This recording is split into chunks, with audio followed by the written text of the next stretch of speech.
जी welcome back. आप लोग देख रहे हैं राइजिंग पाकिस्तान और स्टूडियो में हमें ज्वाइन कर चुके हैं काशिफ शहजाद जो कि हैं फिटनेस ट्रेनर। और जैसे कि हमने शो के आगाज़ में आप लोगों को बताया था कि जितने भी क्वेश्चंस हैं आप लोग भेज ही जाएं, लेकिन इतना नहीं कहा था कि इतना भेजते हैं कि बस एक फ्लड आ गया। तो असीक साहब, आमना को अभी जब मैं पीछे गई, आमना बौखलाई भी थी, फातिमा क्या करूँ क्या करूँ ठीक है। अस्सलाम वालेकुम काशिफ। वालेकुम अस्सलाम, गुड मॉर्निंग फातिमा। लोग आपसे अच्छा, उनका प्यार है, उनकी मोहब्बत है कि वो पसंद करते हैं। कोई प्यार कोई मोहब्बत नहीं है, मतलब वो उनको अपने मसाइल हल कर रहे हैं भैया। एक तो ये हम फौरन प्यार मोहब्बत में ले जाते हैं। तो सिख भाई, मैं भी उनको कितनी दफा बता चुका हूँ कि मेरे अपने मसाइल हल नहीं हो रहे, तो मैं उनके कैसे मसाइल हल करूं? हमने इनके मसाइल हल करने थे। एग्जैक्टली आज तो इनके मसाइल हल करने थे। अच्छा, वो भी बहुत सारे तुम्हारे मसाइल के हल के भी बहुत सारे रिश्ते आए हैं। ओके क्या हालचाल तौसीक भाई? फातिमा बिल्कुल ठीक। अच्छा जी, पहला सवाल फातिमा के पास। जी अच्छा जी, समिया ने हमें भक्कर से मैसेज किया, सर मेरा मसला ये है कि मैं थोड़ी सी सीढ़ियाँ चढ़ते ही बहुत थक जाती हूँ। ऐसे सारा दिन मैं काम तो करती हूँ, पैदल भी चलती हूँ, तो इसमें कोई मसला नहीं है, लेकिन सीढ़ियाँ चढ़ते ही टांगों में दर्द है और इसके साथ साथ मेरा सांस बहुत ज़्यादा फूल जाता है। मुझे इसका हल बता दें। इसका हल ये है कि आप घर के काम करती हैं, लेकिन हमें थोड़ी सी वर्जिश ऐड करना होगी, हमें एक्सरसाइजेस करना पड़ेंगी ताकि आपका स्टेमिना कुछ बेहतर हो, क्योंकि एक्सर्शन थोड़ी ज़्यादा हो जाती है। क्या करना है कि आपने रेजिस्टेंस बैंड आज मैं आपके लिए लेके आया हूँ, इसके ज़रिए आपने अपने कंधों को मश्क करनी है, कंधों को ट्रेन करना है। देखें बिल्कुल सीधे बाजू रख के। तो सिख भाई मुझे बताइएगा क्या मेरा एंगल ठीक है? मेरी फॉर्म ठीक है? उस्ताद जी बताइएगा। गुरु जी आपने ऊपर जाना है, पूरा ऊपर, और थोड़ा सा स्लोली आहिस्ता आहिस्ता नीचे आना है। अब सवाल ये पैदा होता है कि आप घर में हैं और वर्जिश की हरकत करना मुश्किल है, जिम जाना मुश्किल है।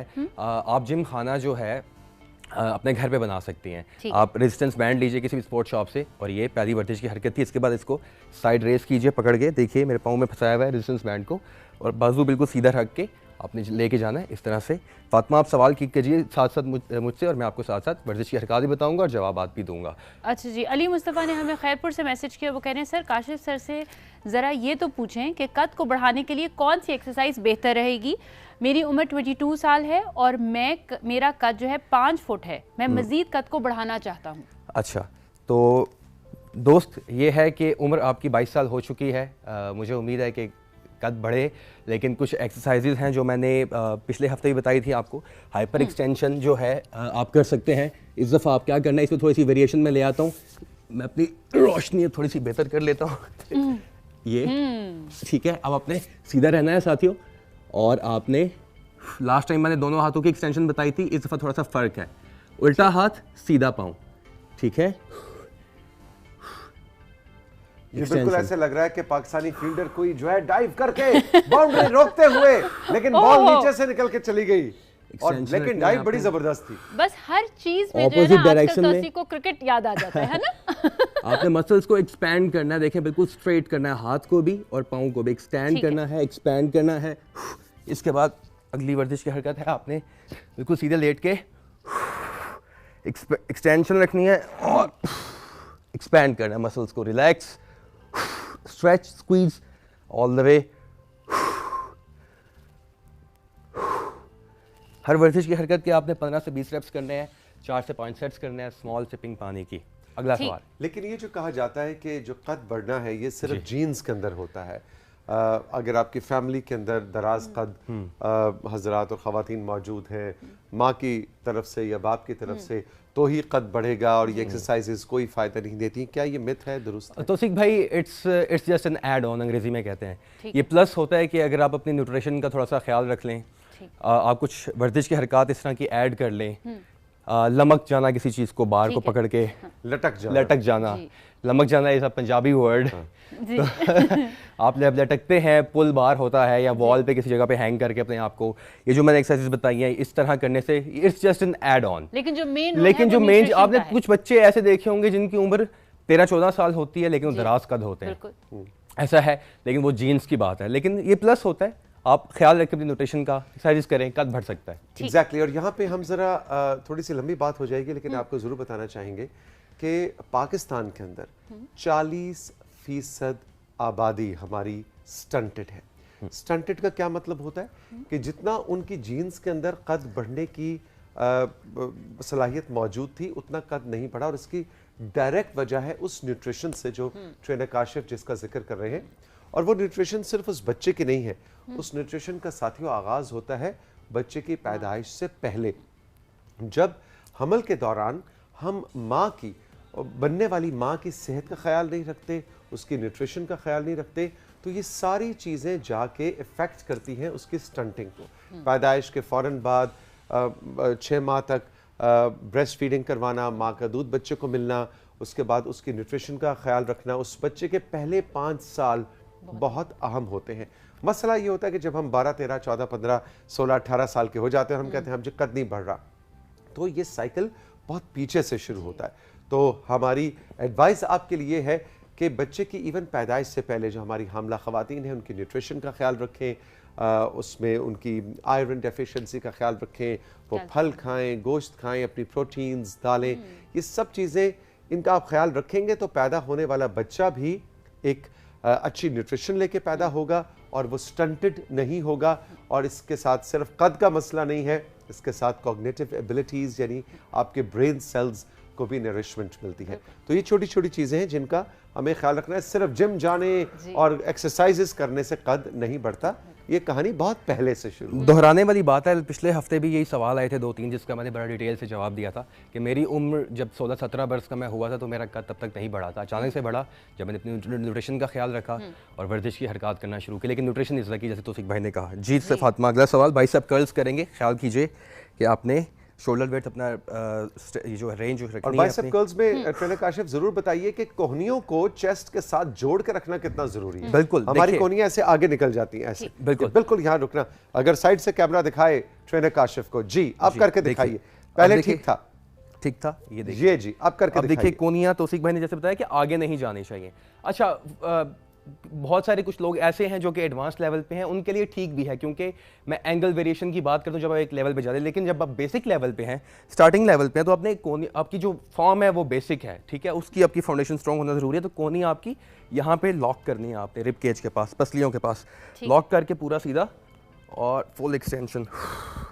ये बाइसेप कर्ल्स हैं, ठीक है। ये रेजिस्टेंस बैंड की आपकी रेजिस्टेंस कितनी, अगर आप और टेंशन बढ़ाना चाहें देखिएगा, मैंने एक्सपेंड किया अपना स्टैंस, टांगे फैला दी, अब सामने आ जाइए। अब टेंशन बढ़ जाएगी रेजिस्टेंस बाजुओं की कि मैं मुश्किल से ये कर पाऊंगा क्योंकि और टेंशन बढ़ गई है।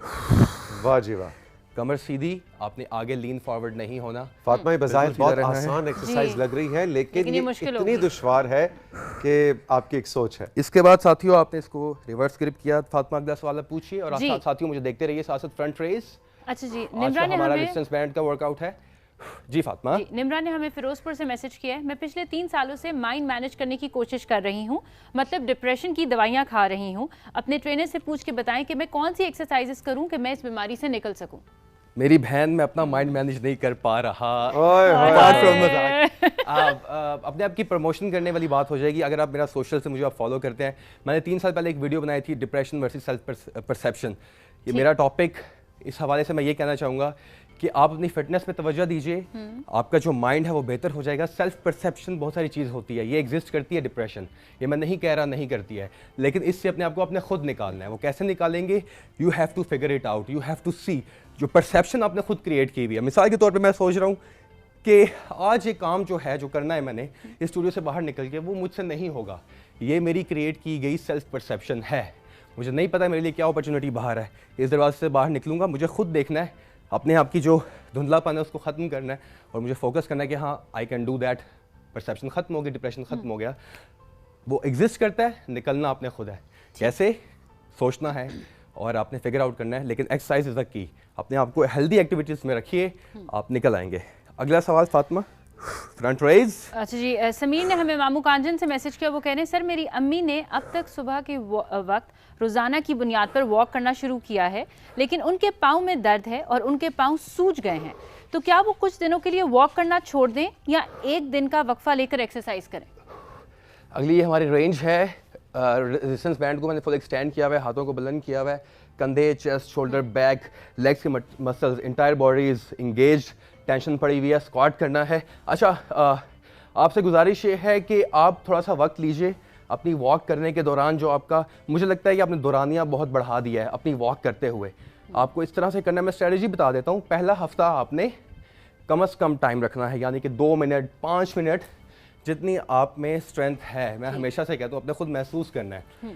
पहला हफ्ता आप 2 मिनट कीजिए, उससे अगला हफ्ता 3 मिनट कीजिए, यानी कि हर रोज़ 3 मिनट कीजिए और फिर आप ब्रेक लीजिए। फिर उसके बाद अगले दिन जाइए, फिर 3 मिनट कीजिए।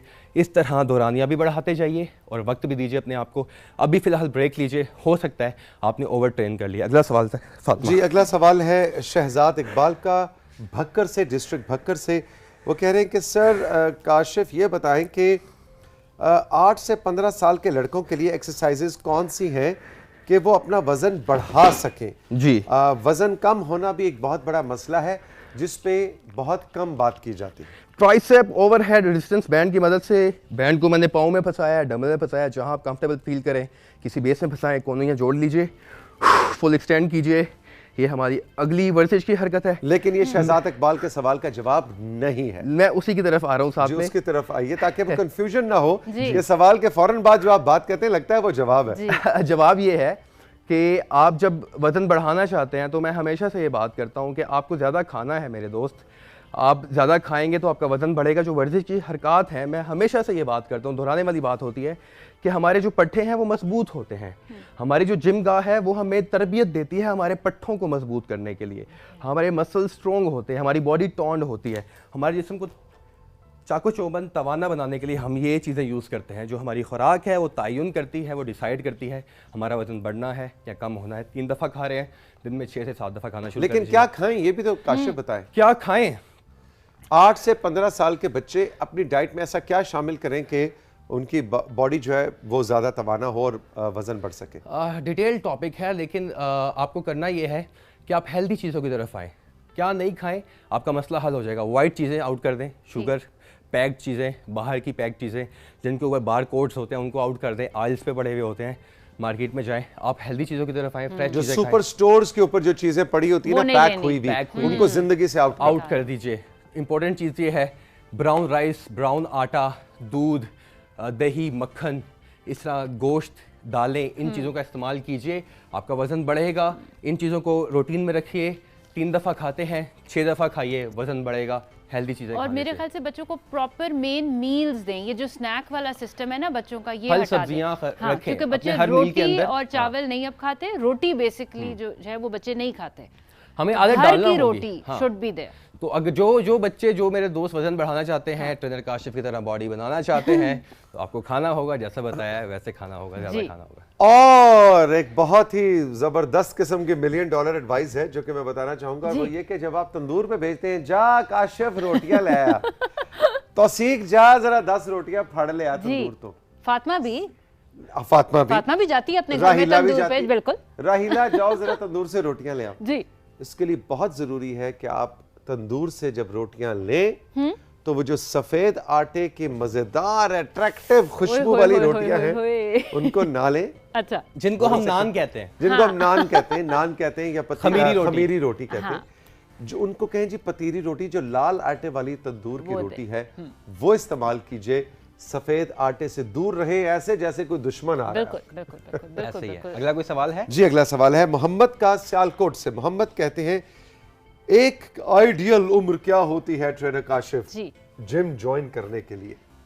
आइडियल उम्र, मेरी उम्र जब 13 साल थी, मैं 13 बरस का हुआ तो मैंने एक्सरसाइज करना शुरू कर दी थी। जो रिकमेंडेशन है वो यही है कि आप जब 10 से ऊपर 11-12 बरस के हो जाएं तो आप हेल्दी एक्टिविटीज़ में आ जाएं। इसका मकसद ये नहीं है कि आप हैवी ट्रेनिंग शुरू कर दें, आप अपने आप को एक्टिव रखने के लिए कोई स्पोर्ट खेलना शुरू कर दें। जिम में कोई बॉडी वेट एक्सरसाइजेज, कोई लाइट वेट मशीन्स के साथ प्ले अराउंड, रेजिस्टेंस बैंड के साथ प्ले अराउंड, जिस तरह ये वाली एक एक्सरसाइज आप ऐड कर सकते हैं। अगर आप 13 बरस के हैं और मुझे फॉलो कर रहे हैं, 10 साल से ऊपर उम्र हो चुकी है, तो आप ये एक्सरसाइज है जो आप कर सकते हैं। रेजिस्टेंस बैंड आपने अपने ऊपर रखा, इस तरह से, इसके बगैर भी कर सकते हैं। और इससे क्या हो रहा है कि आपको ज़्यादा रेजिस्टेंस मिल रही है। इसमें मैं आपको कुछ वेरिएशन दिखा देता हूँ। एक तो ये मेरे हाथ शोल्डर की लाइन के बराबर है और बिल्कुल सीधे, ना ज़्यादा आगे हूँ मैं, ना बहुत ज़्यादा पीछे हूँ, ठीक है? तो आपने एक तो इसकी ये वेरिएशन है। दूसरी वेरिएशन क्या है, गौर कीजिएगा मेरे हाथों पे, मैं मुड़ जाऊं तौसीक भाई या ठीक है ऐसे फॉर्म मेरी? हल्का सा मुड़ जाइए, हल्का सा मुड़ जाऊं, मुड़ जाए, कंट्रोल रूम करा, मुड़ जाए। ये देखिए, बस ये मेरी अलाइनमेंट है कंधों के बराबर, ठीक है दोस्त? पहले मैंने वो करके दिखाई थी। अब मैं अगर इसको थोड़ा सा करीब ले आऊं तो डायमंड पुशअप हो जाएगा, क्लोज ग्रिप, और डिफरेंट मसल्स ट्रेन होंगे मेरे दोस्त, ठीक है? लेकिन टेंशन, मैं जितना रेजिस्टेंस बैंड ऐड करता जाऊंगा, हाथों की ग्रिप मैं यूं करता जाऊंगा डबल, तो टेंशन बढ़ ही जाएगी। इसके बाद नेक्स्ट मैं आपको बताता हूँ वेरिएशन, वाइड ले जाएं आप, ये वेरिएशन है डिफरेंट पैक्स के मसल्स। अच्छा, क्लोज और वाइड में काशिफ क्या फर्क है? क्लोज और वाइड में ये फर्क है कि जितनी आपकी क्लोज रेंज ऑफ मोशन होती जाएगी ग्रिप प्लेसमेंट की, आप देखिए बायोमैकेनिकल फोर्स इनर मसल्स में इन्वॉल्व होती जाएगी। जितना मैं वाइड करता जाऊंगा बायोमैकेनिकल फोर्स फैलती जाएगी। याद रहे जब हम ऐसे करते हैं, यानी कि हम जब फ्लाइज करते हैं साथियों, ये फ्लाइज करते हैं चेस्ट के लिए, ठीक है, या इसी चीज़ के साथ जो मेरे पास मौजूद है जिसको हम रेजिस्टेंस बैंड कहते हैं। लेट्स फोकस ऑन दिस, जो हमारा आज का वर्कआउट है रेजिस्टेंस बैंड से। ये देखिए, तो सी भाई के सवाल के साथ जुड़ा हुआ है कि जब हम फ्लाई करते हैं तो हम मसल की थिकनेस पे काम नहीं कर रहे, स्ट्रेचेस पे काम कर रहे हैं, वाइडनेस पे फैला रहे हैं। लेकिन जब हम पुश पे काम करते हैं, यानी कि साथियों माफ़ कीजिएगा वक्त लग रहा है, लेकिन मैं चाह रहा हूँ कि आपको डिटेल से बता दूँ। ये देखिए, ये अब प्रेस में कर रहा हूँ, पहले ये थी, अब ये है, ठीक है।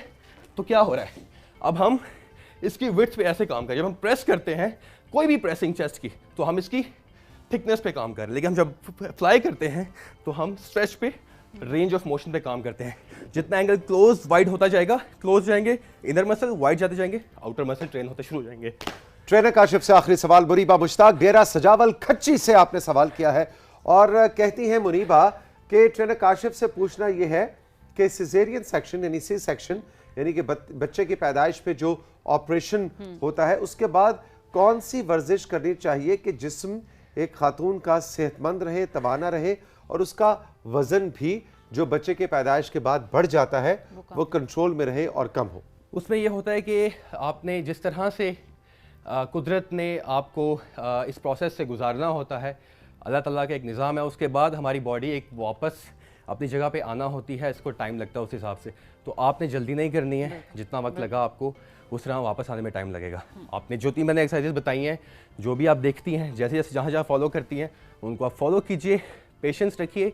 अंग्रेजी में कहते हैं सिट बैक एंड रिलैक्स, आराम से बैठिए, रिलैक्स कीजिए, एक्सरसाइजेस कीजिए। अपनी बॉडी जो है आपकी, उसको वक्त लगेगा, टाइम लगेगा, लेकिन जगह पे आ जाएगी। लेकिन इसके अंदर एक मसला ये भी होता है जिसको कहते हैं पोस्टपार्टम डिप्रेशन, यानी बच्चे की पैदाइश के बाद जो एक औरत एक हल्के से उदासी और डिप्रेशन से गुजरती है क्योंकि उस पर स्ट्रेस बहुत ज्यादा आता है और उसमें उसका रास्ता फ्रिज की तरफ बहुत आसान हो जाता है। वो जाती है, फ्रिज खोलती है और जो पड़ा हो उसको खाना शुरू कर देती है और उससे वजन कम होने के, मेरा ख्याल है फातिमा इस पे ज्यादा बेहतर रोशनी डाल सकती है क्योंकि ये 2 दफा इस अमल से मैं 2 दफा मेरे प्रॉपर सी सेक्शन ही हुए हुए हैं, तो बहुत दफा ये मैं ये कहना चाहूंगी कि ये कहा जाता है कि आफ्टर सी सेक्शन आप पतले नहीं होते। मैं आफ्टर सी सेक्शन अपनी पहली वाली बॉडी पे वापस आई हूँ, लेकिन जैसे काशिफ ने कहा कि मैंने अपने आप को वक्त दिया, मैंने ये नहीं किया कि जी मैंने फौरन से डाइट शुरू कर दी।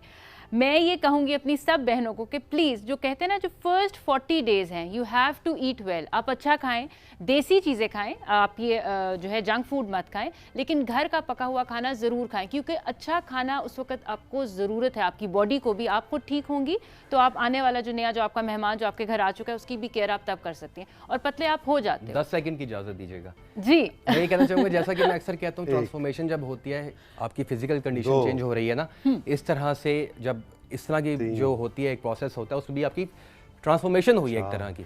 तो आपको वापस ट्रांसफॉर्म होने के लिए भी टाइम ही लगेगा। जिस तरह बॉडी बनानी है उस तरह से ये भी बॉडी को वापस आने के लिए टाइम लगेगा। आप देखो ना, 9 मंथ्स लगे इतना होने में। नहीं मतलब बाकी 3 तुमने जरूर ले लिया।